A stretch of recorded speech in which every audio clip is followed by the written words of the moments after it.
This is KHQA Overtime with Chris Dewar. Brought to you by Con Communications. This is KHQA. It's your news now. And this is Saturday, April 26th, and you have indeed entered Overtime, your 30-minute, nothing but local weekend wrap-up. Lots of intriguing storylines in play on this Saturday, but none was as compelling as the John Wood baseball team's quest for positive karma in what has been the ultimate reversal of fortunes. If you missed it, the Trailblazers entered this week riding very high, ranked 11th in the country until they had to forfeit 16 games for using an ineligible player.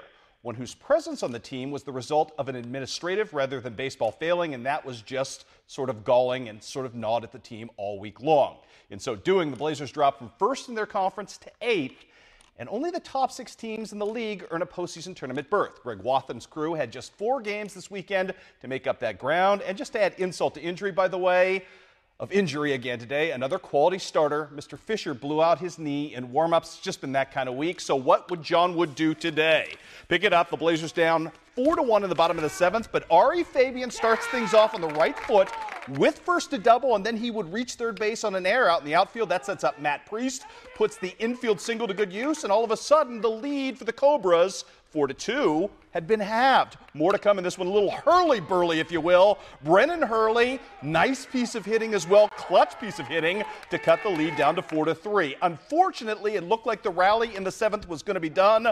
Aldair Adamus with the pop-up, easy play until it gets up into the wind. This would be out number 3, but it's not. We're tied up at 4 apiece. So let's go to the 8th inning. Still at that juncture, check out Jalen Poindexter. This ball is still traveling. In fact, I think they made a George Clooney movie about it. Up in the air it went and never came down. The leadoff homer in the frame made it 5-4, but the Blazers not done yet. One of the best plays you'll see all season. Tyler Johnson hitting what would have been a double, but it either hits a sprinkler head or a titanium weasel.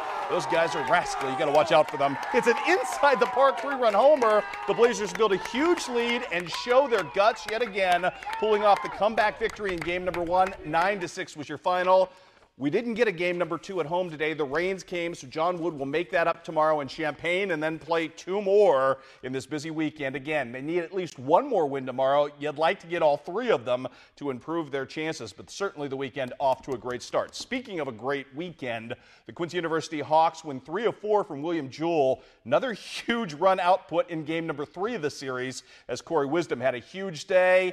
Almost with the sweep. Unfortunately for the Hawks, William Jewell scored 4 times in the 9th inning to come back and pull off the victory. Final count in that one was 6-5. Elsewhere on the docket today, Culver Stockton gets another great pitching effort, their 3rd of the weekend from Brock Kartheiser this time. A complete game 2-hitter to beat Central Methodist 7-0. Culver Stockton in the final game, however, cannot complete the 4-game sweep despite the hitting efforts of Cody Jacobson in that one. Also want to talk about Hannibal LaGrange. Senior day, a good one as the Trojans get the sweep. Speaking of seniors, the pride of Western High School, Keaton Baker goes 3 for 3 in the first game on the day with 3 ribbies. That's a senior day you'll remember. Nightcap, all HLG as well as they win late in this one.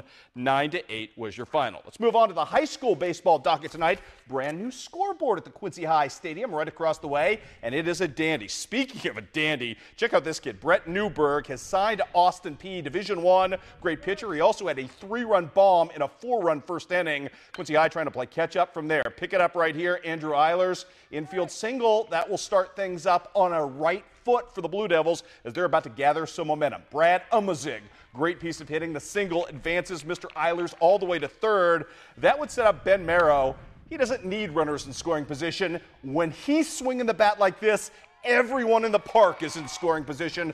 3-run jack to get his team back to within 5-3 at that point. But unfortunately for the Blue Devils, they came up just short today, losing the second game of a doubleheader, 8-6. The first game didn't go much better either as the Blue Devils get swept for the first time in league play this season, despite the hitting heroics there of Alex Million, who had a couple of ribbies on the day. How about Macomb and West Hancock? Macomb trying to bounce back from an ugly loss to Moline last night. They got off to a great start in this one. Lucas Van Natten snaps into a one. It's a 2-run triple and puts Macomb up 3-0 at that point. Then Trenton Krebs about to get working on a 2 RBI day right here. Pushes one through third, extends his team out to what was as large as a 10-0 lead. Grant Hannett did the rest for most of the rest of the day with that big lead, pitching his team to victory as Macomb gets it done in the first game of the Twin Bill, 11-4, but West Hancock would bounce back and even things up. Cole Fox doing some nice work in this ball game as West Hancock wins late. 4-3 was your final in that ball game. Tough day for a really good Griggsville Perry team, which loses 2 on the road to Calhoun.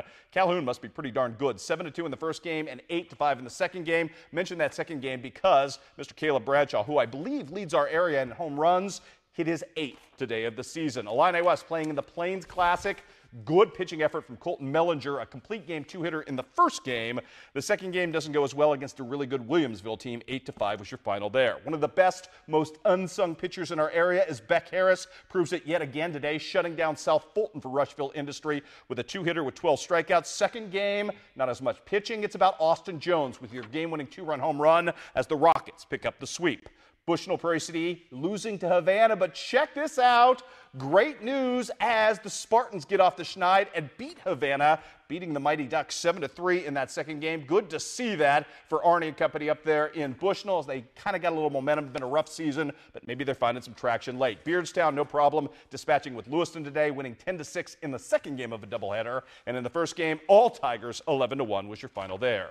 Missouri baseball today, Louisiana and South Shelby going at it. Zach Richardson on the hill. Great start for him as he's doing the Frozen thing right here. Do you want to build a snowman? I'm done singing, I'm sorry. Frozen good, though. Surprisingly good movie. Pick it up in the bottom of the first. Justin Lenz with runners aboard the dreaded Eat 'em Up single. Right to short makes it 2-0 Bulldogs. They're not done. Colin of House Stark swinging a mighty sword right here. We'll call it Lightbringer. Just missing the home run. Turns out to be an RBI double, making it 3-0 in favor of the Bulldogs. They're not done yet in the frame. This is the bottom of the first, mind you. Hank Kelvin going to step to the plate, and the Kelvin scale is a good one in this one as he turns up the temperature and knocks this one to help Louisiana to what would ultimately be a 9-3 or 9-1 lead. We got conflicting final scores, so we'll give you both of them. Louisiana did win either 9-1 or 9-3 on the day. Elsewhere in the docket, Macon goes on the road, beats Highland at 9 a.m. this morning. Josh Turner, apparently a morning person, good day at the plate, going 3 for 3, perfect day hitting there. Palmyra played a couple today. On the road over in Moberly, Palmyra beats Harrisburg 12-5. Second game, Palmyra rallies back from a 4-0 deficit to tie Moberly, but unfortunately that game was ruined today due to the bad weather that came late on the day. Well, he had a day off today, which means his still unblemished pitching record is as pristine as it possibly can be. Point blank, it may be harder to find a better high school baseball story in the area right now than Austin Thrasher. I just focus on getting that first pitch strike, and it makes me feel a little bit more comfortable on the mound, and I can work around hitters. Concise as that credo may be, it's paid boffo dividends for Austin Thrasher. Here we are in nearly May now, and the Scotland County pitcher has yet to surrender an earned run this season. Most places, that kind of success would earn you clear designation as the ace of staff. But in Memphis, 2 headliners have proven better than one. Those guys are competitive, 2 seniors. They work really hard. They've done it all year in the gym throwing, and their control, and they keep hitters off balance, and they've done that well all year. So I've been very lucky to have those arms on my team. To that point, the outlier success Cordy Kiger has experienced over the entirety of his career, along with Austin Thrasher's rise this season, has helped set a unique template. See also the back-to-back 17 strikeout performances each fashioned last week. Well, I mean, he came out and got 17 first, and I couldn't let him beat me, so I had to come out there and tie him. Exactly. You couldn't get 18, though? I tried, but I guess not. Yeah, we pretty much feed off each other, and then other people just feed off us, so we're big role models out there in the field. Yeah, we got a little friendly rivalry going, and we're always trying to beat each other, which helps out on the field. It says a lot about our team. We know when those guys are on the mound, we have a chance of beating anybody. So, and we've done that pretty well, and they strive to improve. And they continue to work, and they've improved a ton even from last year in their control and working on their off-speed stuff, and it's just nice to see that. And with pitching as such a bankable commodity, the Tigers are a team uniquely built for postseason success. That's powerful incentive for everyone on the roster to raise their games accordingly.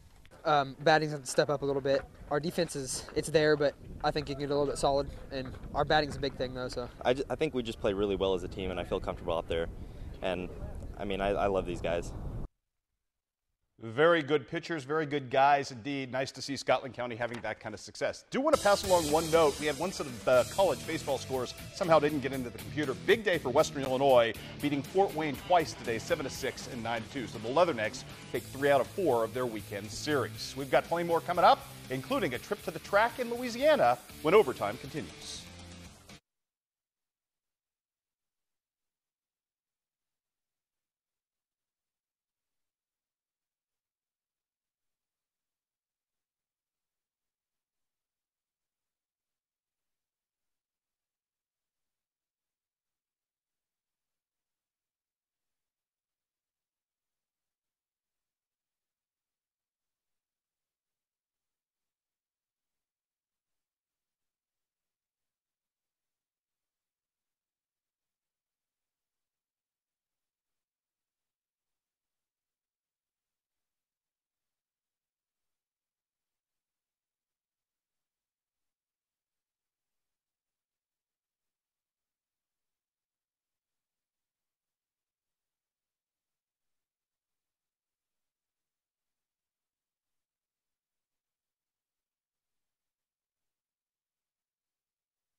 You're watching KHQA Overtime with Chris Dewar. Brought to you by Con Communications.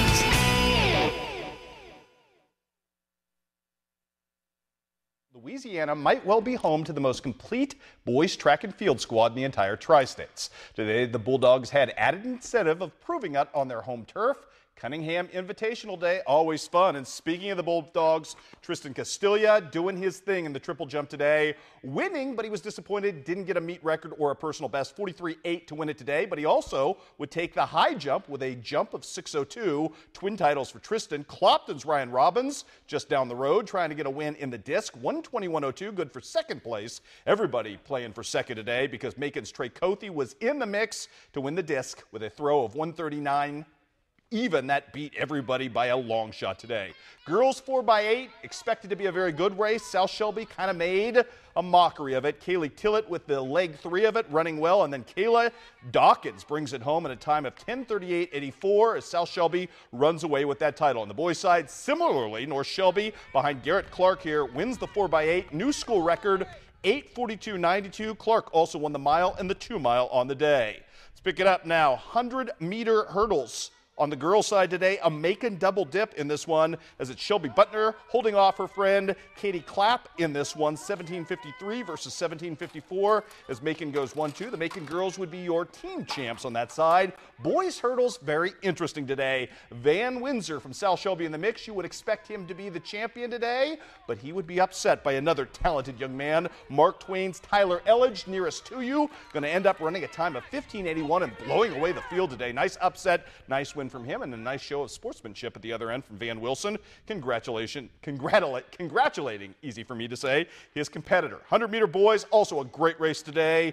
Dalen Green in the middle from Louisiana, your expected winner, but John Arnett from North Shelby on the edge, having a big day. Going to win the 100 in a bit of a mild upset. John Arnett also took second place in the long jump today, setting a new school record, as you see right there, of 20 feet 3 inches, but that was good for second place on the day. Let's take a look at the team scores if we can, and we can tell you on the boys' side, Louisiana, I told you they were good, 60 points better than a very good North Shelby team. Pittsfield and South Shelby round out the top 4, and as I mentioned on the girls' side, a little more balanced. Macon holding off Father Tolton of Columbia, Louisiana the host squad, and a Mark Twain team that got a lot of points from its throwers today, ending up taking 4th place there as well. Seeds of Greatness brought to you by Burris Hybrids.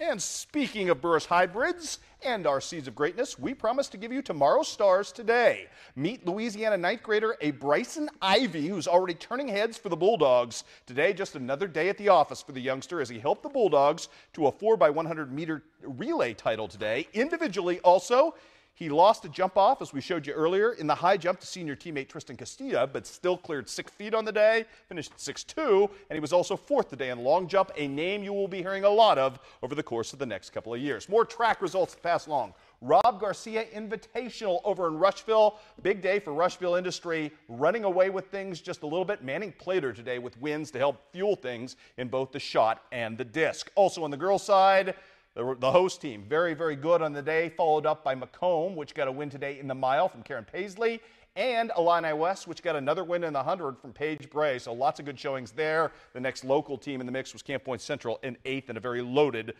affair. You don't see a score there, but also wanted to give a shout out to the Hannibal boys today. They ended up with a big win on the road at Mexico today, doing their thing in the Ron Whitaker Invitational against some very good competition. So shout out to those guys. Also, let's do some soccer. Speaking of Hannibal, boy, the Hannibal soccer team just took out everybody at the West Plains Zizzer Classic today. Bree Johnson in the championship game with a pair of goals and a win over Ozark. Quincy Notre Dame also champions this weekend of the Sacred Heart Griffin Tournament. Semifinals beating Freeport in the championship game. 4 goals by 4 different Lady Raiders, including Hannah Cobb, give them the win over Providence Catholic. We've also got boys tennis to pass along today in the 16-team Belleville Invitational. Quincy High ends up finishing in a tie for 9th. Colin Adams, probably your best tennis player of the weekend for the Blue Devils, took 3rd place in the number 2 singles, I should say. Also had a big contribution on the doubles side of things as well. So a little softball today. Quincy Notre Dame at home taking on Jacksonville. Ashley Wensing, nigh unhittable in this game. Complete game shutout. Didn't walk anybody. 4 Ks on the day. She was set up nicely in the second inning by this offensive flourish. Starts with Kristen Gengenbacher with the triple. Then Sawyer Whelan bunts and kind of helps load the bases. There were 2 outs when Kendra Gengenbacher steps to the plate.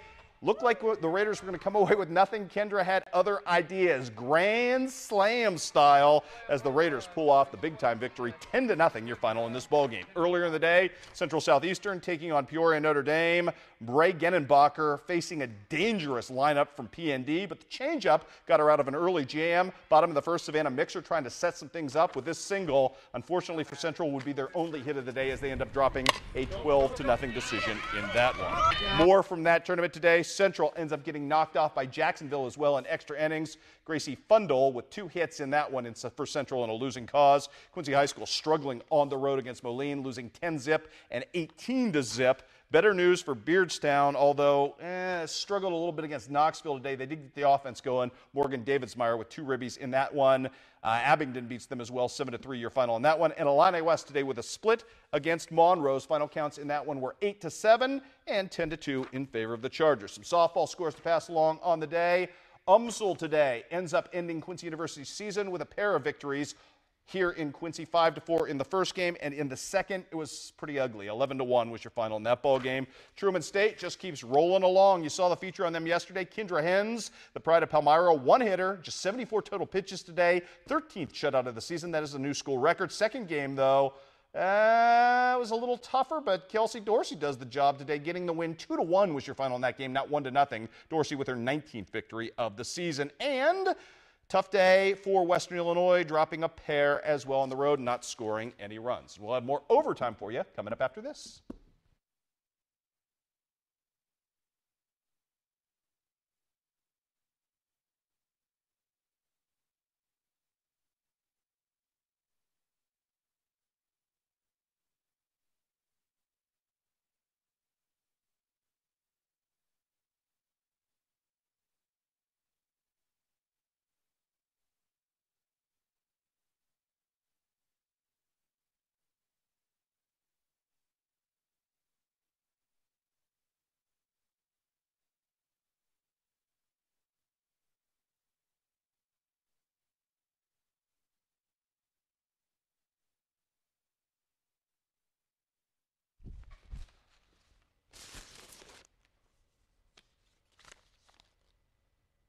Yeah, there's an intro to this.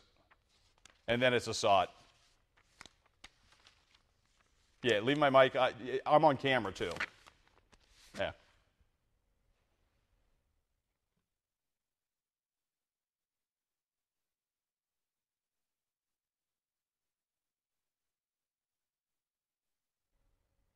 On-camera intro for me, then goes to SOT. Okay.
Fighting Illini football fans are still on cloud nine after getting a verbal pledge last night from arguably the most coveted recruit the Tri-States has ever produced. Jacksonville offensive tackle, Gabe Meganson was in Champaign last night to tell Tim Beckman personally of his decision. And our colleague Matt Wetterston caught up with the big fella in the afterglow. The people, it's surrounded by great people, great recruits, great coaches. I mean, it's the place for me. You had a lot of other offers. Did you tell all those other coaches? I mean, I don't know how many offers you had that you're going to commit to Illinois. Yeah, I let them know last night, and it actually kind of leaked out, so Coach Beckman wasn't that surprised, but he was excited. How many calls did you make last night? 27. 27 calls. Yep. You had offers from a lot of teams, almost all the Big Ten schools, Ohio State, some SEC schools, Arkansas, Mississippi State. What statement are you making by committing to Illinois, your home state, home team? I just want to bring back the tradition of a ton of Illinois kids coming in, and I just want to be a part of that. It's a great opportunity. How important is it to play for the University of Illinois, being from Jacksonville, not that far away? It means a lot to me and my family, and we're so excited about it. It's the place for me. What about your excitement? I know Dre Brown's in the class, Jimmy Fitzgerald in the class. What do you know about those guys? And have you guys talked about kind of building the foundation and building the future of Illinois football? Yeah, in December we actually started saying if one guy commits, let's all go. And it's gone slower than we thought, but I mean, it's happening. And I talked to Dre all week, and he helped me really make this decision. What was the underlying factor for why you wanted to come to the U of I? What did it come down to? Just trying to make a statement. Trying to, I like being the underdog, so I just want to bring tradition of success back there. Terrific kid. We're very, very happy for that young man, for Gabe, for making his decision, wherever it was going to be. Meanwhile, time for Communication Connection. You saw it earlier in the show. We had 2 Grand Slams this week. This one, nobody passed the wrong person on the bases. We'll just go with Quincy Notre Dame and leave it at that. Miss Kendra, great swing of the bat. Congratulations. You're our 2nd nominee for this last month of the Communication Connection. April and May, we're calling it. You were joined by Miss Brittany Douglas last week with her come-from-behind victory in the big 4x100 meter relay race over at the Central Track and Field Invitational. The ladies so far have it. By the way, wanted to pass along one more bit of track and field news. Congratulations to the Shelby County Red Storm. Great showing over at Stokes Stadium today. 6 golds, 5 silvers, 3 bronzes. Your members, your winners on the day included Drew Wilt, Wilbur Toney, Christopher Clay, Joseph Wells, and one young lady, Maddie Rash. You can watch that video of their big victorious day on our KHQA Sports Facebook page right now if you get the chance. And we'll have more overtime for you coming up after this.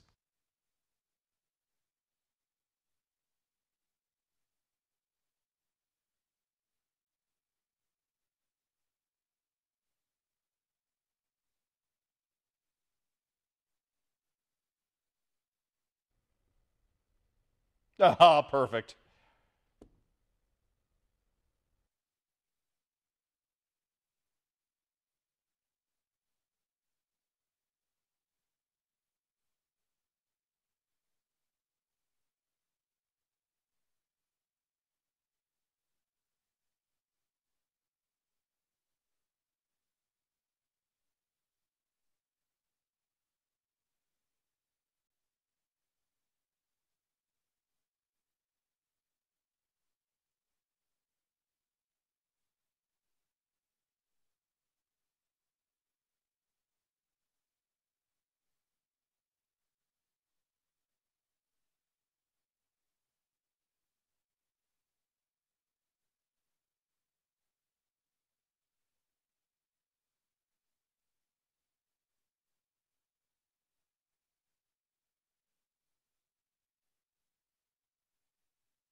Okay, so it was quite an eventful and strange week around here. What do we have in store for next week?